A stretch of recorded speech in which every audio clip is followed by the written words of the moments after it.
Hi, my name is Ashraf Ismail, Game Director of Assassin's Creed 4 Black Flag, and I'm very proud to be showing off the Caribbean open world. Here, we're going to start with Edward after completing a few missions. He's met up with the assassins, but he's not yet bought into the creed, so he still has this selfish need for fame and fortune. Edward is one of the most unique characters we've created for the Assassin's Creed universe. He is a man who is still trying to figure out who he is in life and what he wants to get out of it. At this point in the story, he still wants that fame, so one way to get it is to complete these assassination contracts. This is a way to make money and to gain a bit of notoriety. So here we go. We have 2 targets to take out, 2 Templar brothers. So we're going to accept the contract, and the world map is going to show us where this contract takes place. So we see here that the contract is actually very close to us. It starts in the village we're in, but as we zoom out, we want to show you the world that we have. Many locations, over 50 locations, centered by Cuba, the Bahamas, and Florida up north. This is a massive world. There's a lot to find and do in this Caribbean Sea. But now we'll get back to the Fisherman Village and go after our targets. The Fisherman Village, it's one type of location in this world. It's really here as a convenience to the player. This is where you can start missions, where you can shop to upgrade Edward and the Jackdaw itself. It's really about the mood and the ambiance of the Caribbean Sea. In the distance, we have a tavern that we're approaching. Taverns are places where you can hire crew, play mini games, drink if you wish. But for now, we're going to focus on the targets and take them out.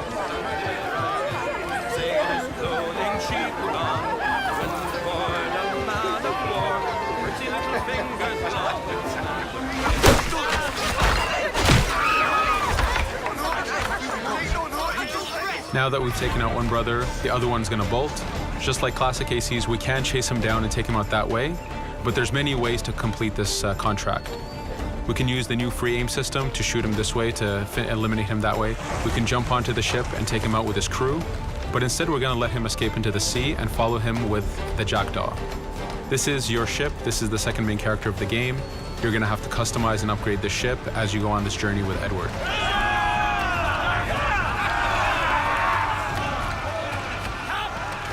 We've seamlessly gone from a ground chase right into a naval chase. We could destroy the ship and complete the contract that way, but instead, using the spyglass, we can see that he's carrying a lot of rum. Rum is important in the economy system. It's one way of making a lot of money if you sell it properly. So instead of destroying the ship, we're going to plunder that ship. Fire! Here you can see the upgrades that we've made into the naval combat. Using the front cannons, you can shoot chain shots to slow down the ship. Using the new round shot mechanic of trajectory aiming, you can aim for the hull and do a lot of damage this way. This specific enemy is what we call a frigate. Frigates are the type of ships that you need to destroy as fast as you can, because the longer the fight lasts, the more damage they're capable of doing. We have other enemy types like the Charger or the Man of War. The Man of War is a massive ship capable of carrying over 100 cannons. These are ships that you really need to upgrade to be able to face. But now that this frigate has been demasted, we can start the boarding. Boarding, it's very important. You are a pirate. This is how you gain cargo. This is how you take on ships. So here we can start the boarding from any orientation or angle we wish. The distance even matters. If you get too close, the 2 crews will just jump right into each other. If you start a bit further, you can jump in the water and go in for a sneak stealth attack. We have 2 objectives to accomplish for this boarding. We can take out the captain, and we need to take out some of his crew. So using the swivel gun, we will efficiently take out a lot of the crew. And now we'll go for the captain using Edward's navigation abilities. Here, again, using the new free aim system, we have a dangerous enemy on the other side taking out our crew. We can easily take him out with a headshot.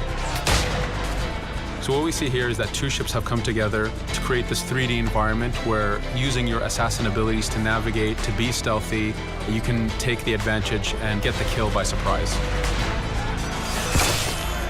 Now that we've taken out the captain, we still need to take out a few of the crew members to complete this boarding. Now that we've plundered the ship, we're going to gain that rum that we saw earlier, but we're also going to gain ammo and crew members and some gold. With every boarding, there's 3 options that you can do with that ship. You can gain crew members, you can send the ship to your fleet if you wish, or you can salvage a ship to repair the Jackdaw if you took too much damage in the fight. In this case, since we did well, we're going to send the ship to our fleet. Now that we're back in the Caribbean Sea, we needed to make sure that every minute something is being advertised to the player, something new for the player to do. In this case, we have this uncharted location. These are what we call playas. We have over 75 of these in the Caribbean world. Every playa has something very important for the player to find, something that will help in upgrading Edward or the Jackdaw. So it's in your advantage to explore these locations.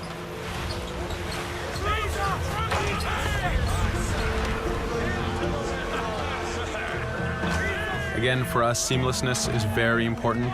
We needed to be able to explore this Caribbean world without having too much interruption in the action. So being able to just let go of the wheel anywhere we want, jump into the water, and swim over to that location. This is very important for the mood and the immersiveness of this Caribbean open world. Here, as we get on the playa, in the distance we can see that there's a faction battle, but closer to us we can see that there's this poor drunken sailor who's passed away. But being a pirate, of course, we're going to loot his body and see what he has for us.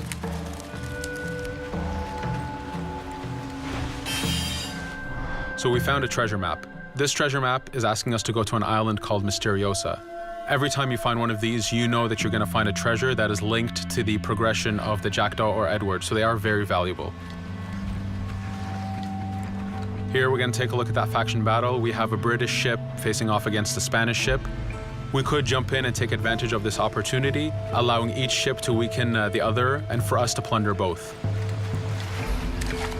But now we're going to make our way back to the Jackdaw. Again, this is the second main character of the game. There's a lot of customization and a lot of upgrading to do on the Jackdaw.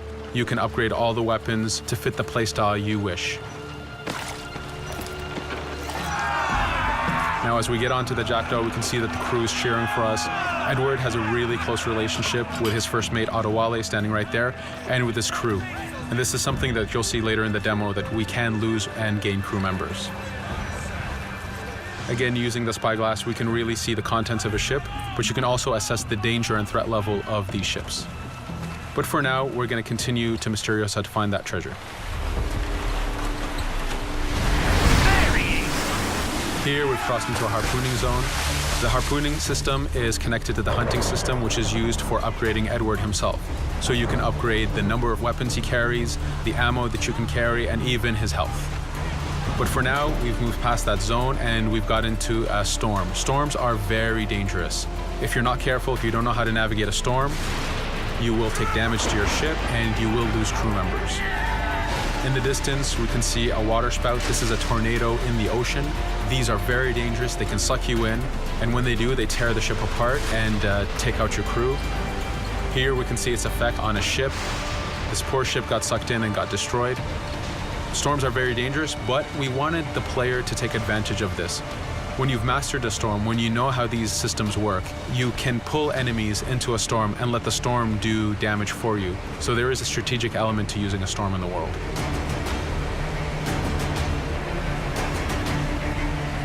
Here we can see that the storm is dying down a bit, but there's still this torrential downpour. It was very important for us to get the real mood of and atmosphere of the Caribbean in the weather cycles and in the daytime cycles.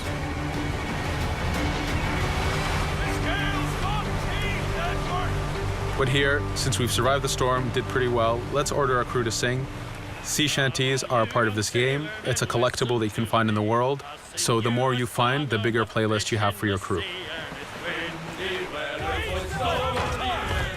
But for now, we've made it to Misteriosa. So again, we're going to seamlessly get off our ship and explore this location. Misteriosa is a Mayan ruin.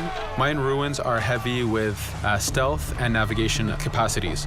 There's a lot of treasures and hidden discoveries to be found in these locations.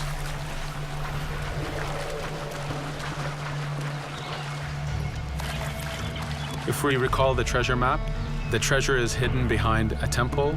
So just by quickly looking around, we can see that temple looks about right. So that's our objective, we'll head there. As we go this way, we can see there's a lot of guards on the beach. We could go in and fight them if we wish to, but to show off that this is a mini open world, we're gonna try to find a different route to get to our objective. Here, we've seen a guard. We don't wanna alert him, and we don't wanna alert the guards on the beach, so we're gonna use our stealth ability to take him out silently.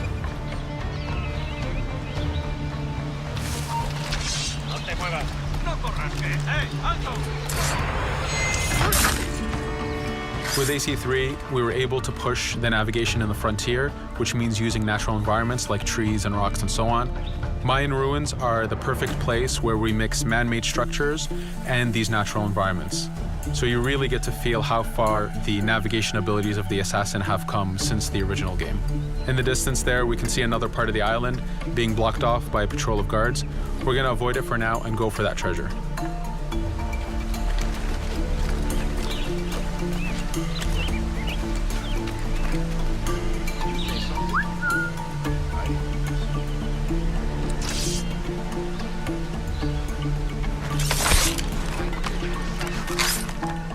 It's important for us to be able to give the players new tools, specifically for stealth. In this case, we have the blowpipe. Using the berserk darts, you make your enemies go crazy. Effectively, this means that they'll attack anything and everything in sight, including their own friends, animals, or Edward if he was in the way. So you do have to be careful with how you use it. But now that we've caused a distraction, if we happen to fall down there, at least there's already a bit of damage done for us. But using our navigation skills, we're able to get past that area without any trouble. There in the distance, you can see the jackdaw placed exactly where you left it when you got onto this location. It's really important for us to show the beauty of this Caribbean world. The Caribbean has some amazing vistas, and we pushed ourselves to replicate this in the game.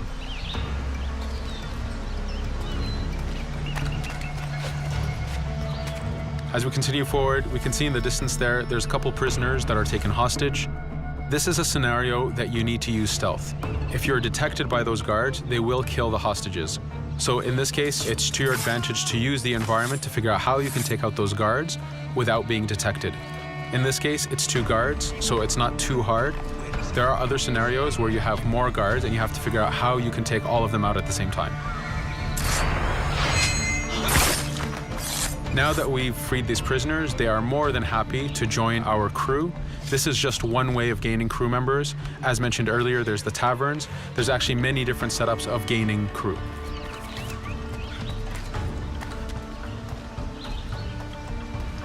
Here, we're going to go back to the treasure map.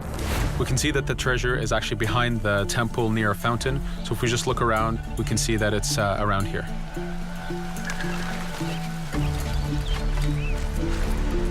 Now that we've found the treasure, what we've actually found is a blueprint. Blueprints are incredibly valuable for the upgrading of the jackdaw. This is how you can upgrade the biggest and most devastating upgrades of the ship. So here we're approaching a reach high point. Just like classic ACs, synchronizing with a reach high point reveals the contents of a location and the map itself. But as an added feature, because this game world is so huge, there are many different locations, this also becomes a fast travel point. So now you can, by synchronizing, now you can come back here anytime you wish to collect those treasures that we passed up a bit earlier. Here we've reached the end of the demo. This was a tease of the open world that we have. We're very excited to be able to show off this game and to let you play it very soon. Thank you for joining us.